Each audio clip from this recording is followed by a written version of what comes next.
I think we can all agree that fine-tuning your game settings is very important to your overall game experience. In Guild Wars 2, there are a lot of settings with different wording that might be a little difficult to understand. Especially for new players, a lot of default settings are not actually optimal. In this video, we'll be taking a look at game settings and how you can change them to improve your overall game experience. There are a lot of settings that are just personal preference, but there's also a lot of settings that are very important to know about. So I'm going to go over all the settings that I think are really important to know. I'll explain them and give my recommendation on what to set it to. Also, just understand, any of the settings that I skip over, it's because I think it's not that important or it is purely personal preference. Starting in general options, user interface. Content guide. This will have a guide pop up in the top corner that will guide you to events, missions, or any map completion objectives. I would recommend keeping this on default, but with ignore completed objectives checked. That way it'll still point out nearby events or map completion things, but it won't point out things that you have already completed.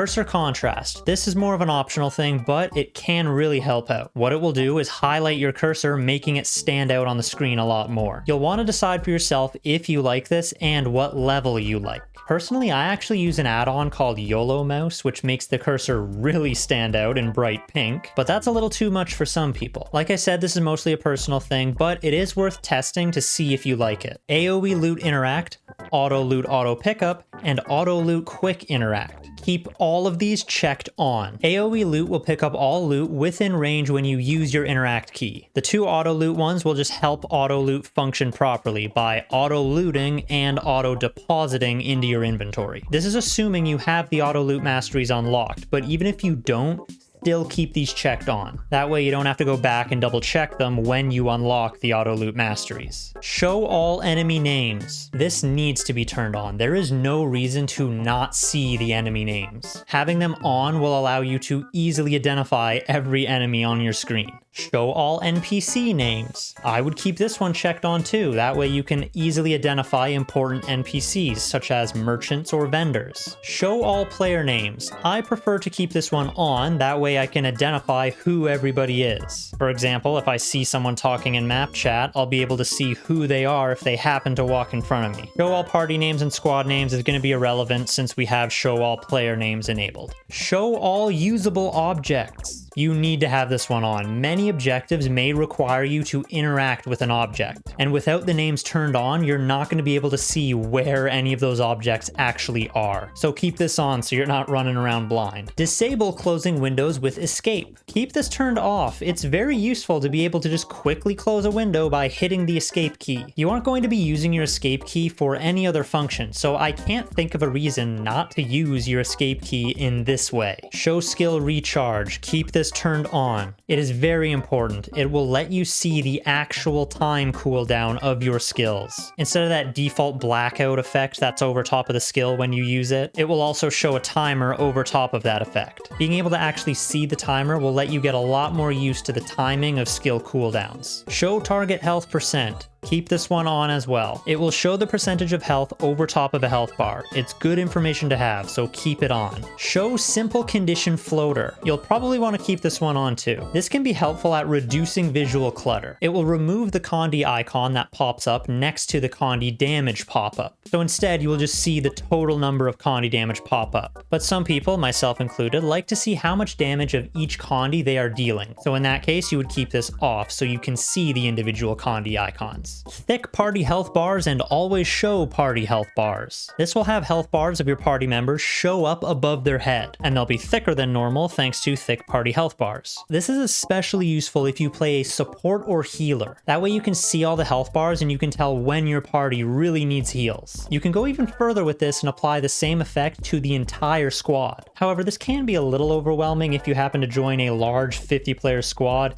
You might end up with too much visual clutter. Enable playtime reminders. Keep this one off. We don't need to know how much we've been playing in a single sitting, am I right? Moving on to camera settings. A lot of these could be personal preference, but I think some of them are really important. Rotation speed. Put this one all the way to the right to max it out. There is no reason to slow this down. If you do slow your rotation speed, you'll be at a disadvantage because you won't be able to move your camera as fast as other players can. so just keep this at max. Horizontal position, keep this one dead center. That way your character is dead center. Vertical position near, you can either put this at the minimum, all the way to the left, or dead center. It will again just help keep your character centered in your screen. Vertical position far, keep it in the middle. On field of view, set it all the way to the maximum. These camera settings will allow you to see the most area around your character as possible while keeping your character centered in the screen. Generally speaking, most of the time, this is the ideal camera angle to have. If it feels a little too far away, you can always zoom in a little by using the scroll wheel. Enable camera shake. For the love of God, turn this off. Camera shake is going to mess you up when it comes to paying attention to things that are happening on screen. Especially if you suffer from motion sickness,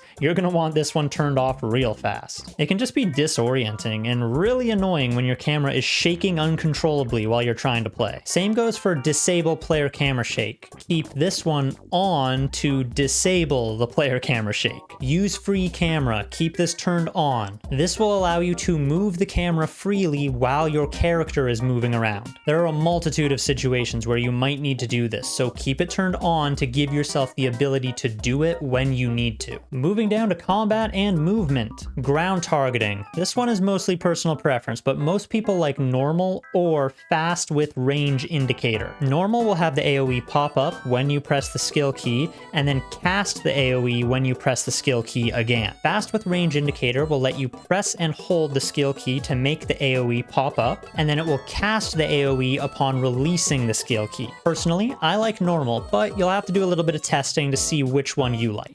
Double tap to evade. I hate this one. Turn it off immediately. It will let you use your dodge roll upon double tapping any directional key. The problem with this is you'll find yourself constantly double tapping by accident or double tapping to slightly adjust your position. And when that happens, you will waste a dodge roll. It's much better to dodge using your dodge roll key, which by default is V.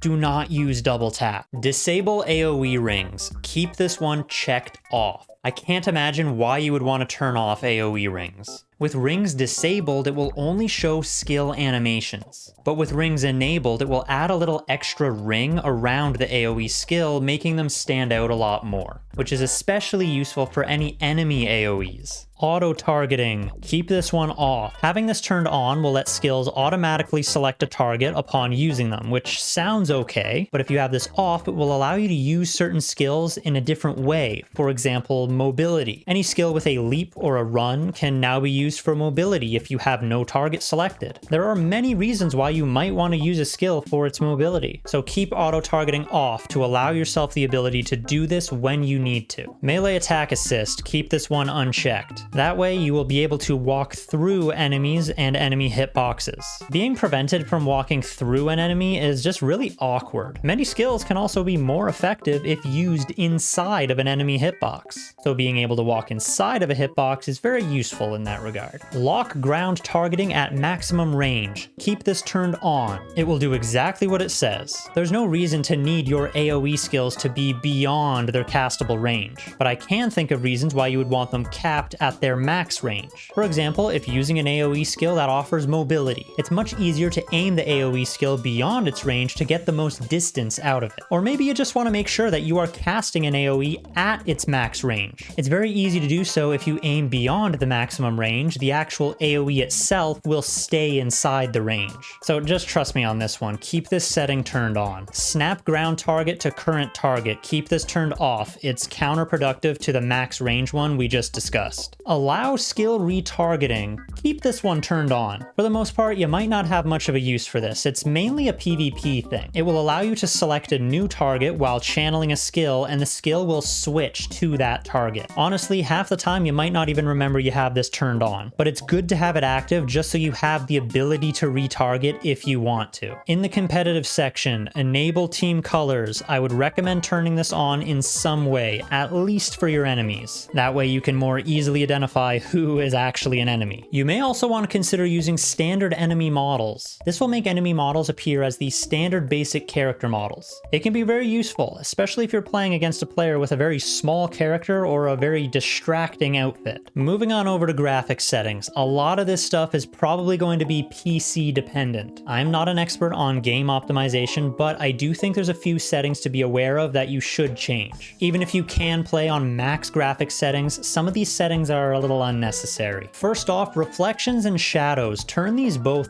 off. Reflections will technically render the game world twice, since it has to render all objects and render all possible reflections. It also sometimes makes water look way too bright, making it look really awkward. Shadows are also not necessary. You really don't need to see the shadow under every character's feet, and any dark areas may appear even darker if you have shadows enabled. Personally, I always play with shadows and reflections turned off. Character model limit and character model quality. If you're not interested in seeing all the character models in an extended area, you can turn these down. Limit will limit the amount of character models that are displayed at any given time, and quality will limit the amount of high quality character models that are displayed. Like I said, I'm not an optimization or graphics expert, so as far as I know, a lot of this stuff is more dependent on your PC. There are ways to improve your performance while still having a very good looking game. However, this is a topic that's already been covered very well by many other videos. So honestly, I would say go watch one of those. That way you can learn from someone who actually knows what they're talking about in this department. The last section I want to talk about is controls or key bindings. Key bindings are going to be very personal. What works for one might not work for another. So ultimately, you will have to do some testing to find what bindings work best for you. But there are some default key bindings I would highly recommend changing. About face. This will turn your character 180 degrees on a dime. Very useful to avoid danger, but you can also pull off some pretty cool skill combos by using this at the right time. Just for example, I've got this on one of my mouse buttons. I can just tap it quickly with my thumb. Skill keys. Weapon skills on 1 to 5 is generally okay, but 6 to 0 for healing, utility, and elite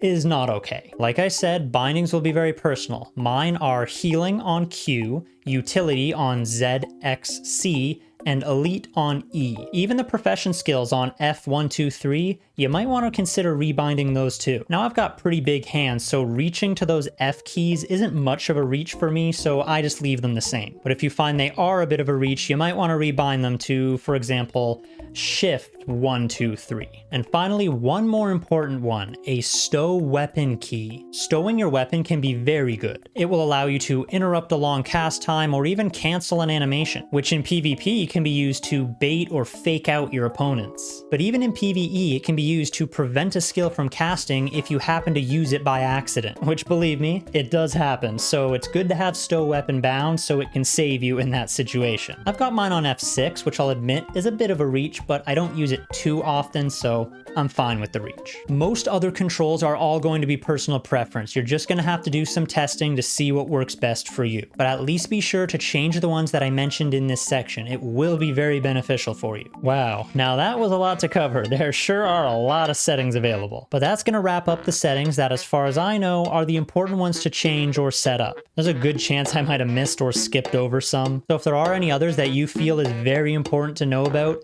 feel free to share with the rest of the group. Anyways, I hope this little settings guide of mine helps you out and lets you improve your gameplay experience. Thank you very much for watching if you made it this far, and bye for now.